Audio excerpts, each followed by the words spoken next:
എൻ്റെ യൂട്യൂബ് ചാനലിലേക്ക് ഏവർക്കും സ്വാഗതം. നമ്മളിന്ന് തുടരുന്നത് ഹൃദയരാഗം എന്ന പ്രണയകഥയുടെ 9ാം ഭാഗമാണ്. മണിക്കൂറുകളോളം സംസാരിച്ചാലും മടുക്കാത്ത ഞങ്ങൾക്ക് മിനിറ്റുകൾ സംസാരിക്കാൻ പോലും വാക്കുകൾ കിട്ടുന്നില്ല. എനിക്ക് അവളെ മടുത്തു. റൂമിൽ നിന്ന് ഞാൻ പുറത്തേക്കിറങ്ങി. അമ്മ ഹാളിലിരുന്ന് എന്നെ തന്നെയാണ് നോക്കുന്നത്. അമ്മയ്ക്ക് മുഖം കൊടുക്കാതിരിക്കാൻ പരമാവധി ശ്രമിച്ചു. നാട്ടിലെത്തിയതിനു ശേഷം ശരിക്കും സംസാരിച്ചിട്ടില്ല അമ്മയോട്. ആരോടും സംസാരിച്ചിട്ടില്ല എന്ന് വേണം പറയാൻ. നാട്ടിലെ സുഹൃത്തുക്കളെ ഇതുവരെ നേരിൽ കണ്ടിട്ടില്ല. ഫോൺ വിളിച്ചാൽ 1-2 വാക്കിൽ സംസാരം അവസാനിപ്പിക്കാൻ ഞാൻ ശ്രമിക്കും. വാട്സാപ്പ് തുറന്നാൽ അവളുടെ മെസ്സേജ് ഉണ്ടോ എന്ന് മാത്രമേ ഞാൻ നോക്കാറുള്ളൂ. അവളുടെ സാമീപ്യം മാത്രമേ ഞാൻ ആഗ്രഹിക്കുന്നുള്ളൂ. പക്ഷേ തൊട്ടടുത്തുണ്ടായിരുന്നിട്ടും അവളെ വേണ്ടെന്ന് വെച്ച് ആയിരക്കണക്കിന് കിലോമീറ്റർ അകലേക്ക് ഞാൻ ഓടിപ്പോന്നു. എന്റെ കരിയർ, എന്റെ ലൈഫ് എന്ന് മാത്രമാണോ ഞാൻ ചിന്തിച്ചത്? എന്റെ ലൈഫിന്റെ ഭാഗമാകാൻ പോകുന്ന അവളെക്കുറിച്ച് ഞാൻ ചിന്തിച്ചോ? ഇല്ല. എന്നെ ഇമോഷണലി ഡ്രെയിൻ ചെയ്യാൻ ഈ ചിന്തകൾ മതിയായിരുന്നു. മുറ്റത്തേക്ക് ഇറങ്ങി കാർ എടുത്ത് റോഡിലേക്ക്. എങ്ങോട്ടെന്ന ലക്ഷ്യമില്ലാതെ ഞാൻ വണ്ടി ഓടിച്ചു. ഒടുക്കം അസ്തമയ സൂര്യനെ നോക്കിയിരിക്കാമെന്നോർത്ത് ബീച്ചിലേക്ക്.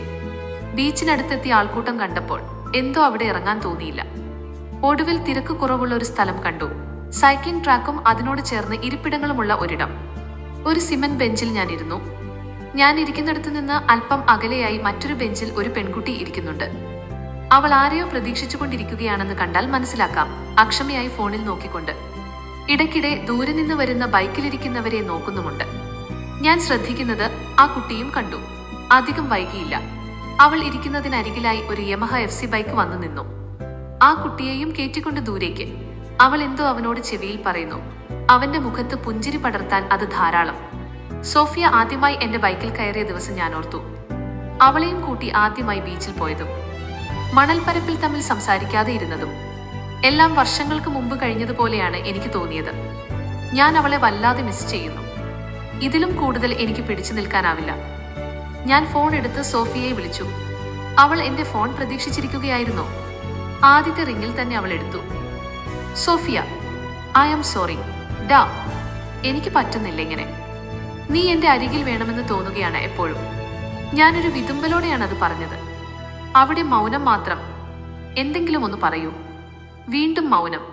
നീ സംസാരിക്കാതെ ഇരിക്കുന്ന ഓരോ നിമിഷവും ഹൃദയത്തിനകത്ത് കത്തിക്കുത്തിയിറക്കുന്ന വേദനയാണ് എനിക്ക് തരുന്നത്. ഇനിയും ഇങ്ങനെ മിണ്ടാതിരിക്കല്ലേ. വീണ്ടും മൗനം. കോൾ കട്ടായോ എന്ന് ഞാൻ ഇടയ്ക്കിടെ എടുത്തു നോക്കുന്നുണ്ട്. ഒരു നേർത്ത കരച്ചിലായി അവളുടെ ശബ്ദം കേട്ടു. എന്താടാ, എന്തെങ്കിലും പ്രശ്നമുണ്ടോ? ഞാൻ തെല്ല് വിഷമത്തോടാണ് അത് ചോദിച്ചത്. Bye, talk to you later. Sophia phone cut ചെയ്തു. സോഫിയയുടെ പെരുമാറ്റം എനിക്ക് മനസ്സിലാക്കാൻ സാധിക്കുന്നില്ല. എന്റെ മനസ്സിലുള്ളത് പറഞ്ഞപ്പോഴും അവൾ പ്രതികരിക്കാൻ കൂട്ടാക്കുന്നില്ല. ഇനി വീട്ടിൽ എന്തെങ്കിലും കുഴപ്പമുണ്ടാകുമോ?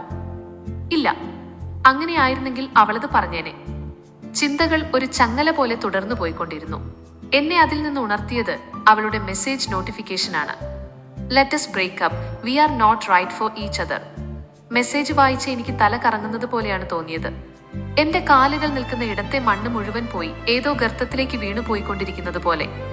അവൾക്ക് റിപ്ലൈ അയക്കണമെന്ന് എന്റെ മനസ്സാഗ്രഹിക്കുന്നു. പക്ഷെ ടൈപ്പ് ചെയ്യാനാവുന്നില്ല. ഫോൺ തന്നെ കയ്യിൽ പിടിക്കാനാവാതെ വഴുതി താഴേക്ക് വീണു.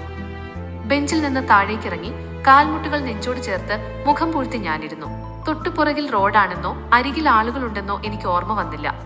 അരമണിക്കൂർ സമയം ആ മണ്ണിലിരുന്ന ശേഷം എഴുന്നേറ്റ് വണ്ടിയും എടുത്ത് തിരിച്ചു വീട്ടിലേക്ക്. എന്റെ മനസ്സിൽ ആ സമയം സോഫിയെക്കുറിച്ചുള്ള ഓർമ്മകൾ ഉണ്ടായിരുന്നില്ല. എന്തിനവൾ അങ്ങനെ പറഞ്ഞു എന്ന ചിന്തകൾ ഉണ്ടായിരുന്നില്ല. ശക്തമായ തിരകൾ അടിച്ചു തകർന്നു പോയ ഒരു കടൽഭിത്തി പോലെ, കല്ലുകൾ അടർന്നു വീണ കോട്ടമതിൽ പോലെ എന്റെ ഉള്ളിലെ സ്വപ്നങ്ങളും തകർന്നടിഞ്ഞു. അടുത്ത ജംഗ്ഷനിൽ നിന്ന് വലതുവശത്തേക്ക് പോകേണ്ട ഞാൻ തിരക്ക് കുറയാൻ കാത്തു നിൽക്കാതെ മുന്നോട്ടെടുത്തു. ചരക്ക് ലോറികൾ അത്രയധികം പോയിക്കൊണ്ടിരുന്ന റോഡിൽ ഒട്ടും ശ്രദ്ധയില്ലാതെ വാഹനം ഓടിച്ച് എനിക്ക് പ്രതീക്ഷിച്ചത് തന്നെ കിട്ടി. എതിരെ വന്ന ഒരു അശോക് ലെയ്ലാൻഡ് ലോറിക്കാരന്റെ ഇടത്തെ ഫ്രണ്ട് ടയറിന് സമീപത്തായി ഇടിച്ചു നിന്നു. ഒരു മിന്നായം പോലെ നടന്നതെന്തെന്ന് മനസ്സിലാവാതെ എയർ ബാഗ് വന്നിടിച്ച് എന്റെ ബോധം പോയി. കണ്ണു തുറക്കുമ്പോൾ കണ്ണിന് മുകളിലൂടെ രക്തം ഒലിച്ചിറങ്ങുന്നത് പോലെ എനിക്ക് തോന്നി. ശരീരം അനക്കാനാകുന്നില്ല. കാല് മരവിച്ചു പോയതുപോലെ. ആരോ സ്ട്രെച്ചറിൽ കിടത്തി ആംബുലൻസിൽ നിന്ന് പുറത്തേക്കിറക്കുന്നു. സൈറൻ ശബ്ദം കേൾക്കുന്നുണ്ട്. തലയ്ക്കുള്ളിൽ ഒരു മുഴക്കം കൂടെ അകമ്പടിയായി കേൾക്കാം. വീണ്ടും എന്റെ ഓർമ്മ മറഞ്ഞു. നീ കൈ കുറച്ചുകൂടെ നിവർത്തി PT ഫോട്ടോ ഒക്കെ ഞാൻ എടുത്തോളാം. നീ മര്യാദയ്ക്ക് പോസ്റ്റ് ചെയ്താൽ മതി. ഫോട്ടോ എടുക്കാൻ വേണ്ടി നിർദ്ദേശം കൊടുത്ത് ഞാൻ സോഫിയയുടെ അടുത്തേക്ക് നടന്നു. അനങ്ങുന്നില്ല. കാലുകൾ മുന്നോട്ട് നീങ്ങുന്നില്ല. ഞാൻ സോഫിക്ക് നേരെ കൈകൾ നീട്ടുന്നുണ്ട്. പക്ഷെ അവൾ എന്നെ കാണുന്നില്ല. Sophia, Sophia. ഞാൻ തൊണ്ട പൊട്ടുമാർച്ചത്തിൽ അവളെ വിളിക്കുന്നുണ്ട്. പക്ഷെ അവൾ എന്നെ കേൾക്കുന്നില്ല. എന്റെ കയ്യിൽ ഒരു ഭാരം അനുഭവപ്പെടുന്നു, ഒരു നനവും. ഞാൻ കണ്ണു തുറന്നു. എന്റെ മുകളിൽ ആകാശമല്ല. നേരെ നോക്കിയ ഞാൻ കണ്ടത് സോഫിയയല്ല, ഒരു ഡോർ മാത്രം. അത് അടഞ്ഞു കിടക്കുന്നു. എന്റെ കയ്യിലെ ഭാരമോർത്ത് ഞാൻ ചരിഞ്ഞു നോക്കാൻ ശ്രമിച്ചു. ഇല്ല, ആവുന്നില്ല. എന്റെ കഴുത്ത് തിരിച്ചു നോക്കാൻ പോലും എനിക്കാവുന്നില്ല. എന്റെ അനക്കം കണ്ടതുകൊണ്ടാവാം, അരികിലെ കസേരയിലിരുന്ന അമ്മ എഴുന്നേറ്റ് എന്റെ മുഖത്തേക്ക് നോക്കി. മുഖത്ത് സന്തോഷവും സങ്കടവും നിറഞ്ഞു നിൽക്കുന്നു. അമ്മ ചിരിക്കുന്നുണ്ട്, അതേസമയം കണ്ണ് രണ്ടും നിറഞ്ഞൊഴുകുന്നു. തിരിച്ചു ചിരിക്കാൻ എനിക്കാവുന്നില്ല. കണ്ണല്ലാതെ മറ്റൊന്നും എന്റെ ഇഷ്ടപ്രകാരം ചലിപ്പിക്കാൻ എനിക്കാവുന്നുണ്ടായിരുന്നില്ല. അമ്മേ എന്ന് വിളിക്കാൻ ഞാൻ ശ്രമിച്ചു. എന്റെ മുഖത്ത് വെച്ചിരിക്കുന്ന ശ്വസന സഹായിയും വായിലൂടെയും മൂക്കിലൂടെയും ഇട്ടിരിക്കുന്ന ട്യൂബുകളും എന്നെ സംസാരിക്കാൻ അനുവദിക്കുന്നില്ലായിരുന്നു. വേദന കാരണം സംസാരിക്കാൻ ശ്രമിക്കുന്നത് ഞാൻ ഉപേക്ഷിച്ചു. മോളെ, അമ്മ ആരെയോ വിളിക്കുന്നത് ഞാൻ കേൾക്കുന്നുണ്ട്. എന്റെ കയ്യിലെ ഭാരം കുറഞ്ഞതുപോലെ. എന്നെ ആരോ തലയുയർത്തി നോക്കുന്നു. എനിക്കറിയാം ഈ മുഖം. ഇത് സോഫിയ. ഇവളിവിടെ എപ്പോൾ വന്നു? എനിക്കൊന്നും മനസ്സിലായില്ല. ആക്സിഡന്റായി മണിക്കൂറുകൾക്കുള്ളിൽ അവൾ എങ്ങനെ ഇവിടെ എത്തി? ബ്രേക്കപ്പ് ആയെന്ന് പറഞ്ഞിട്ട് ഇപ്പോൾ എന്താ ഇവിടെ? എനിക്ക് സന്തോഷമാണോ അതോ മറ്റെന്തെങ്കിലുമാണോ തോന്നുന്നത് എന്ന് മനസ്സിലാവുന്നില്ല. എന്തെങ്കിലും ഓർത്തെടുക്കാൻ ശ്രമിക്കുന്തോറും എന്റെ വേദനകൾ കൂടുന്നത് പോലെ. ഞാൻ വീണ്ടും ഉറക്കത്തിലേക്ക് വീണുപോയി. നേർത്ത ശബ്ദത്തിലുള്ളൊരു പാട്ട് കേട്ടാണ് പിന്നെ ഞാൻ കണ്ണു തുറന്നത്. ഈ പാട്ട് എനിക്ക് ഓർമ്മയുണ്ട്. എന്റെ കഴുത്ത് ചലിപ്പിക്കാൻ എനിക്കാവുന്നുണ്ട്. ട്യൂബെല്ലാം മാറ്റിയിരിക്കുന്നു. ഞാൻ എന്റെ ശരീരത്തെ മൊത്തം ഒന്ന് നോക്കി.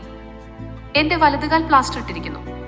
തലയിൽ വലിയൊരു കെട്ടുണ്ടെന്ന് വേദന വെച്ച് ഞാൻ മനസ്സിലാക്കി. പതിയെ കൈ ഉയർത്തി നോക്കി.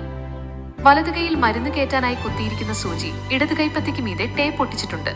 എല്ലാം കൊണ്ടും സഹിക്കാൻ പറ്റാത്ത വേദന. ഒന്നെഴുന്നേറ്റിരുന്നാൽ കൊള്ളാമെന്ന് തോന്നി. സഹായത്തിന് ആരെങ്കിലും ഉണ്ടോ എന്ന് മുറിക്ക് ചുറ്റും ഞാൻ നോക്കി. ബെഡിനരികെ കസേരയിൽ കണ്ണടച്ചിരിക്കുന്നു സോഫിയ. അവളുടെ മടിയിലിരിക്കുന്ന ഫോണിൽ നിന്നാണ് നേർത്ത സ്വരത്തിലുള്ള പാട്ട് കേൾക്കുന്നത്. ഞാൻ എഴുന്നേറ്റിരിക്കാൻ ശ്രമിക്കുന്നുണ്ട്, പക്ഷെ പറ്റുന്നില്ല. ഞാൻ അവളെ വിളിക്കാൻ തന്നെ തീരുമാനിച്ചു. സോഫി. ശബ്ദം മുഴുവൻ പുറത്തു വന്നില്ല. പക്ഷേ കണ്ണുകൾ ഉയർത്തി അവൾ എന്നെ നോക്കി. വിടർന്ന കണ്ണുകളോടെ അവൾ എന്നെ നോക്കി ചിരിച്ചു. ആദ്യമായി സംസാരിച്ച കുട്ടിയെ നോക്കുന്ന അമ്മയെപ്പോലെയാണ് അവളെ കണ്ടപ്പോൾ എനിക്ക് തോന്നിയത്. അത്രയ്ക്ക് സന്തോഷം ആ മുഖത്തപ്പോൾ ഉണ്ടായിരുന്നു. ഇത്രയുമൊക്കെ സ്നേഹം വെച്ചിട്ടാണോ ബ്രേക്കപ്പ് ആവാമെന്ന് പറഞ്ഞത്? എനിക്ക് എഴുന്നേറ്റിരിക്കണം. ഞാൻ എഴുന്നേൽക്കാൻ ശ്രമിച്ചുകൊണ്ട് പറഞ്ഞു. വേണ്ട വേണ്ട, ഞാൻ നഴ്സിനെ വിളിക്കാം. അവൾ മുറിയിൽ നിന്ന് പുറത്തേക്ക് ഓടി. ഞാൻ മുറി മുഴുവൻ നോക്കി. അത്യാവശ്യം വലിയ മുറിയാണ്. AC-യും ചുമരിലായി ഒരു LCD TV-യും ഒക്കെ ഉണ്ട്. അധികം സമയമായില്ല, ഒരു നഴ്സ് അകത്തേക്ക് വന്നു. ചിരിച്ചുകൊണ്ട് എന്നോട് ഓരോന്ന് ചോദിക്കുന്നുണ്ട്. ഞാൻ തലയാട്ടിക്കൊണ്ട് മാത്രം മറുപടി പറഞ്ഞു. സോഫിയയോടും എന്തൊക്കെയോ പറയുന്നു. രണ്ടുപേരും ചിരിക്കുന്നുമുണ്ട്. ഇവർ വലിയ ഫ്രണ്ട്സ് ആണെന്ന് തോന്നുന്നു. ഒരു മനുഷ്യൻ അനങ്ങാൻ വയ്യാണ്ടായി ബെഡിൽ കിടക്കുമ്പോൾ നോക്കി. ചിരിക്കാൻ എങ്ങനെ മനസ്സ് വരുന്നു മിസ്റ്റർ? ഡ്രിപ്പ് മാറ്റിയിട്ട് അവർ പോയി. സോഫിയ എന്റെ അരികിൽ തന്നെ നിൽക്കുന്നുണ്ട്. അമ്മയെ കണ്ടില്ലല്ലോ, സോഫിയോട് ചോദിക്കാമെന്ന് വെച്ചു. അമ്മ, സംസാരിക്കാൻ ഞാൻ നന്നേ ബുദ്ധിമുട്ടുന്നുണ്ട്. വൈകുന്നേരം പോയി, രാവിലെ വരും. അവൾ എന്റെ അരികിലിരുന്നു. ഡ്രിപ്പ് ട്യൂബ് ഇട്ടിരിക്കുന്ന എന്റെ വലതുകൈ അവൾ കൈവെള്ളയിലെടുത്തു. എന്നോട് ദേഷ്യമുണ്ടോ? ഈ കഥയുടെ ബാക്കി ഭാഗങ്ങൾ കേൾക്കാൻ ദയവായി ഈ ചാനൽ സബ്സ്ക്രൈബ് ചെയ്യുക. വീഡിയോ ഇഷ്ടപ്പെട്ടെങ്കിൽ ലൈക്ക് ചെയ്യാനും കൂട്ടുകാർക്ക് ഷെയർ ചെയ്യാനും മറക്കരുത്. എല്ലാവർക്കും നന്ദി.